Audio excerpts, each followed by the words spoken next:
একটা নাটক গেছে বাংলাদেশে, নাটকটা বলবো? নাটকটা হলো জুলাই যোদ্ধা সুরুবি, কি নাম তারে একটা মিথ্যা মামলা গ্রেফতার করছে করে। মানে পুলিশের কত গরজ, মেয়ের বয়স হলো 17 বছর কয় মাস, এটারে বানাইছে 21 বছর। কে বানাইছে? কথা কয় না, কে বানাইছে? পুলিশে। কেন বানাইছে জানেন? কারণ 17 বছর মেয়ের রিমান্ড হয় না, এই জন্য রিমান্ডে পুলিশে নিব, তার সাথ জাগছে, এই জন্য এটারে বানাইছে 21 বছর। বানাইয়া মিথ্যা মামলায়, তাও আরেক সাংঘাতিক মামলা করছে। সাংঘাতিক তো বুঝেন? হ্যাঁ, আমাদের বাংলাদেশে যারা বাংলাদেশের তাবেদারি করে, ইসলামের প্রমোট করে, তারা হলো সাংবাদিক, আর যারা ভারতের দালালি করে তারা হলো সাংঘাতিক। আমাদের দেশে সাংবাদিকও আছে, সাংঘাতিকও। তো সাংঘাতিকে মামলা করছে জুলাই যোদ্ধার বিরুদ্ধে, মানে সুরবির বিরুদ্ধে। এখন পুলিশের কত শখ, 17 বছর মায়েরে বানাইছে 21 বছর, বানাইয়া রিমান্ডে দিছে। আবার বিচারপতির কত শখ, মানে বিচারপতি যারা হয় তাদের কিন্তু কমন সেন্স থাকা লাগে নাকি লাগে না? সব বিচারপতি খারাপ এটা আমি বলি না, কিন্তু অনেক বিচারপতি আছে পেছনের টেবিল থেকে টাকা খাইয়া চোর ডাকাত খুনিকে তারা জামিন দিয়ে দেয়, আর ভালো মানুষকে জামিন দেওয়া হয় না, ঘুষ দিতে পারে না বলে। তো এই মায়ারে রিমান্ডে নিছে, নেওয়ার পরে মাইয়া চিল্লায় বিল্লাইয়া গেছে। যাওয়ার পরে এটা মিডিয়াতে তোলপাড়, আলেম ওলামারা প্রতিবাদ করছে এটার। এরপরে সুশীল সমাজ প্রতিবাদ করছে, সুশীল বলতে ইসলামিক সুশীল সমাজ যেটা, তারা প্রতিবাদ করছে। করার পরে এখন আমাদের আইন উপদেষ্টা সজাগ হয়েছে, সজাগ হয়ে আমি এটা দেখছি। আজকে সকালে রিমান্ডে দিছে, যখন চতুর্দিক থেকে প্রতিবাদ হয়েছে যে মিথ্যা মামলায় মেয়েকে মিথ্যা ষড়যন্ত্র করে মিথ্যা বয়স সাজাইয়া তাকে তার উপরে জুলুম করা হয়েছে, যখন প্রতিবাদ করছে আলেম ওলামারা, সঠিক সাংবাদিকেরা, এখন বিকাল বেলা কোর্ট বসাইয়া এখন তারে জামিন দিছে। এটা কি নাটক না? এটা কি নাটক না? এরকমের নাটক বাংলাদেশে বন্ধ হোক, আমরা কি চাই? চাইলে কোরআনের আইন লাগবে। বলেন কিসের আইন লাগবে? আরো জোরে বলেন কিসের আইন? কোরআনের আইন ছাড়া নাটক বন্ধ করা। আপনি এখানে ন্যায় বিচার যদি প্রতিষ্ঠা করতে চান, কোরআন লাগবে। বলেন কি লাগবে? কোরআন। একজনের জমি আরেকজনকে দিয়ে দেয়, রায় দেওয়ার কথা একদিকে দেয়, আরেক দিকে এরকমের জুলুম আসেনি? আছে। মিথ্যা মামলায় মানুষকে অ্যারেস্ট করে, এগুলো আসেনি? ভালো পোলা গেছে বাজার করতো, মায় কইছে তুই ডাইল লই আয় যাইয়া, হে মুসুরির ডাইল কিনে আইতাছে, হেন থেকে পুলিশ তারে ধরে লয়ে গেছে। এরকম ঘটনা বাংলাদেশে ঘটেনি? রাস্তা থেকে আপনি মানুষকে এভাবে অ্যারেস্ট করতে পারেন না। আরো যে কত নাটক, আমি কথা বললে অনেকে কি ভাবে, এই যে খালেদা জিয়ার জন্য আলেমরা এত দোয়া করছেন, এটার একটা কারণ আসেনি?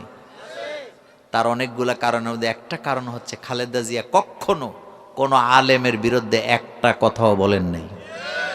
বাংলাদেশের কোন আলেমকে খালেদা জিয়া জঙ্গি বানাবার জন্য চিৎকার দিয়া ভারতকে খুশি করাবার জন্য জঙ্গি নাটক মঞ্চস্থ কখনো তিনি করেন নাই। যার কারণে খালেদা জিয়ার লাশ কান্দে নিছেন আল্লামা মামুনুল হকের মতো আলেম, মিজানুর রহমান আজহারের মতো আলেম, শায়েখ আহমদুল্লাহর মতো আলেমেরা তার জানাজা পরে তাকে চোখের পানি দিয়ে বিদায় দিয়েছে। কথা সত্য নেই? সুতরাং ইসলামকে যেন আমরা কখনো নিজের বিপরীতে দাঁড় না করাই, কোরআনকে যেন আমরা কখনো নিজের বিপরীতে দাঁড়া না করাই। কোরআন ইসলাম মানতে হবে বিনা প্রশ্নে। কেন কি এটা বলার কোনো সুযোগ নেই। আল্লাহ বলছেন দাঁড়াও, দাঁড়াবেন। আল্লাহ বলছেন বসো, আপনি বসবেন। আল্লাহ বলছেন রুকু দাও, আপনি রুকু দিবেন। আল্লাহ বলছে ফজরের নামাজে 2 রাকাত পড়বি ফরজ, কোনো প্রশ্ন নেই। আল্লাহ আপনি বলছেন এটাই ঠিক। কথা সত্য নেই? আল্লাহ কইছে কুরবানি করো, কোনো প্রশ্ন আছে? কোনো প্রশ্ন নাই।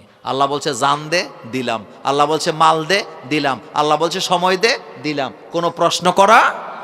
কারণ জীবনটাই দিছে কে? মাল দিছে কে? সম্পদ দিছেন কে? আল্লাহ আমাদেরকে দিয়েছেন। সুতরাং কখনো যেন এই কাজ না করি। আল্লাহ রাব্বুল আলামিন বলছেন সুবহানাল্লাযী আসরা বিআবদিহি লাইলাম মিনাল মাসজিদিল হারামি ইলাল মাসজিদিল আকসা। পুত পবিত্র সেই রব যিনি দুর্বলতা থেকে মুক্ত, তিনি তার বান্দাকে মেরাজ করাইছেন মসজিদে হারাম থেকে মসজিদে আকসা পর্যন্ত, লিনুরিয়াহু মিন আয়াতিনা, যাতে করে আল্লাহ তার নিদর্শনগুলোকে দেখাতে পারেন। তাফসীর ইবনে কাসির পনেদা বলেন, আল্লাহ তার হাবিবকে মেরাজ করাইছেন জান্নাত জাহান্নামের নিদর্শনগুলো চোখে দেখাবার জন্য, যাতে রাসূলুল্লাহ চোখে দেখে এসে জান্নাত জাহান্নামের বর্ণনা উম্মতের কাছে দিতে পারে। দেখা কথা আর শোনা কথা কি এক? জোরে কর না। আপনি যেটা দেখছেন এটা যেভাবে বর্ণনা দিতে পারবেন, আপনি যেটা শুনছেন এটাকে এইভাবে আপনি বর্ণনা দিতে পারবেন? শানিদা কায় বুয়াদে মানেন দে দিদা, শানিদা কায় বুয়াদে মানেন দে দিদা, তোরা দিদা ও ইউসুফরা শানিদা। শোনা কথা দেখা কথা কখনো এক হয় না। যেটা আপনি দেখছেন এটা বর্ণনা আপনি সঠিকভাবে দেওয়ার সম্ভাবনা আছে না নাই? 3 অন্ধ বন্ধু, আমরা হাতি দেখতে যাব।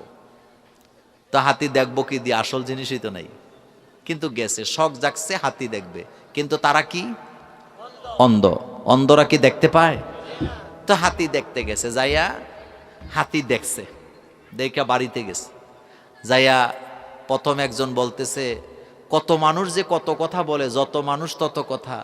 লোকেরা তো এতদিন বলতো হাতি এইরকম বিশাল টিশাল এই, কিন্তু আমি তো হাতিকে 2 হাত দিয়ে ধরে ঘষে মাঝে দেখলাম। আসলে হাতি তো মূলত একটা পিলারের মতো। কিসের মতো?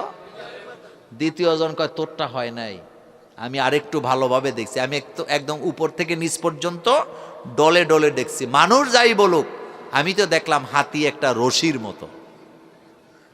সর্বশেষ জন কয়, বেটা তোদের 2টার একটাও হয় নাই, আমি উপরে নিচে একেবারে ডলে ডলে ঘষে ঘষে দেখছি, হাতি হইল একটা কুলার মতো।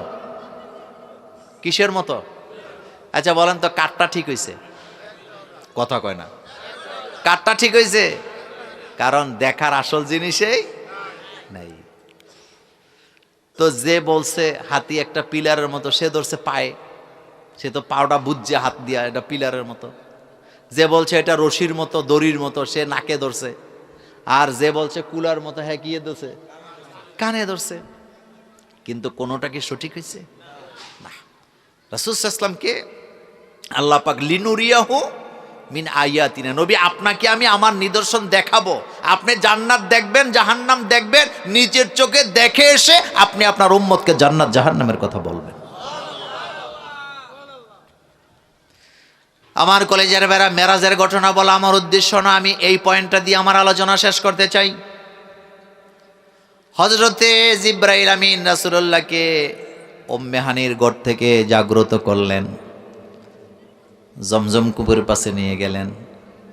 আল্লাহর নবী বলেন, সেখানে নিয়ে আমার সিনাটাকে কাটা হলো, আমার কলবটাকে সেখান থেকে বের করা হলো, বাটিতে রেখে জমজমের পানি দিয়ে দৌত করা হলো, সেখানে আবার স্থাপন করা হলো, একটা যানবাহন আনা হলো, আমি সেটাতে চড়ে বসলাম, চোখের পলকে আমি বাইতুল মুকাদ্দাসে চলে গেলাম।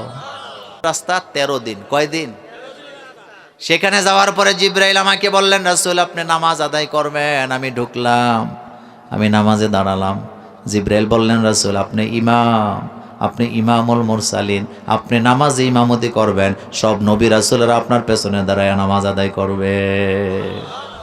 আমি নামাজ পড়ে বের হলাম, একটা পয়েন্ট শুধু বলতেছি।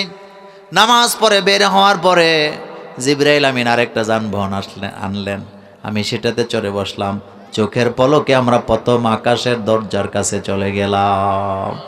যাইয়া দেখি দরজা বন্ধ। সুবহানাল্লাহ কোন? দরজা বন্ধ। জিবরাইল আমিন কড়া ধরে নাড়া দিল। ভিতর থেকে ফেরেশতারা জিজ্ঞেস করলেন, মান আনতা, আপনি কে? জিবরাইল বলেন, আনা জিবরাইল, আমি জিবরাইল। ভিতর থেকে প্রশ্ন করা হলো, আমাম মাআক, আপনার সাথে কে? জিবরাইল বললেন, মুহাম্মাদুর রাসূলুল্লাহ সাল্লাল্লাহু আলাইহি ওয়াসাল্লাম। এটা বুখারীর হাদিস। এবার ভিতর থেকে প্রশ্ন করছে, রাসূলুল্লাহকে দাওয়াত দেওয়া হয়েছে নাকি? কয় হ্যাঁ। সাথে সাথে দরজা খুলে দিল, আমরা ভিতরে ঢুকলাম। ঢুকার পরেই সর্বপ্রথম দেখা পাইলাম বাবা আদম আলাইহিস সালামের। কার দেখা পাইছে? আমাদের কি হয়? আব্বা। বলেন কি হয়? আরো জোরে বলেন কি হয়? আব্বা। আল্লাহর নবী সালাম দিলেন। আদম আলাইহিস সালাম এবার ডাক দিলেন, বৎস আসো। নবী বলেন, আমার বাবা আদম আমার জন্য দোয়া করতে থাকলেন। কিন্তু আমি তাকায় দেখলাম বাবা আদমের ডাইন দিকে অনেক মানুষ, বাম দিকে অনেক মানুষ। আমি দেখি ডাইনে লক্ষ লক্ষ কোটি কোটি মিলিয়ন ট্রিলিয়ন মানুষ, বাম দিকেও কোটি কোটি মানুষ। আমি জিব্রাইলকে বললাম, জিব্রাইল, বাবা আদমের ডান পাশে এরা কারা, বাম পাশে এরা কারা? এবার জিব্রাইল কয়, রাসূল গো, বাবা আদমের ডান পাশে, আপনার বাবা আদমের ডান পাশে নবীরা, রাসূলেরা, মুত্তাকিরা, ফরেজগারেরা, যারা জান্নাতে যাওয়ারা ডানপন্থী, তারা আদমের ডান পাশে দাঁড়ায় আছে। জিব্রাইল বামে কারা? জিব্রাইল বলেন, রাসূল, যারা বামে তারা জাহান্নামী, তাদেরকে জাহান্নামে যাওয়া লাগবে, কারণ তারা দুনিয়াতে বামপন্থী কাজ করছে, ডানপন্থীদেরকে তারা পাত্তা দেয় নাই। সূরা ওকে আল্লাহ বারবার বলছে, যারা ডানপন্থী তারা জান্নাতি, যারা বামপন্থী তারা জাহান্নামী। আমরা কি ডাইনে না বামে? আরো জোরে বলেন, ডাইনে না বামে? মুসলমানের ঘরে জন্ম নিয়ে টকশোতে বইয়া দাঁত বেটকে কয় আমি বামপন্থী রাজনীতি করি, এমন বাম জাহান্নামী বাংলাদেশেও আছে না? না, যারা বামপন্থী তারা জাহান্নামী, এটা মোল্লার কথা না আল্লাহর কথা? যারা ডানপন্থী তারা জান্নাতি, এটা মোল্লার কথা না আল্লাহর কথা? তা আমরা ডাইনে না বামে? আমরা সব কাজ কোন দিক থেকে করি?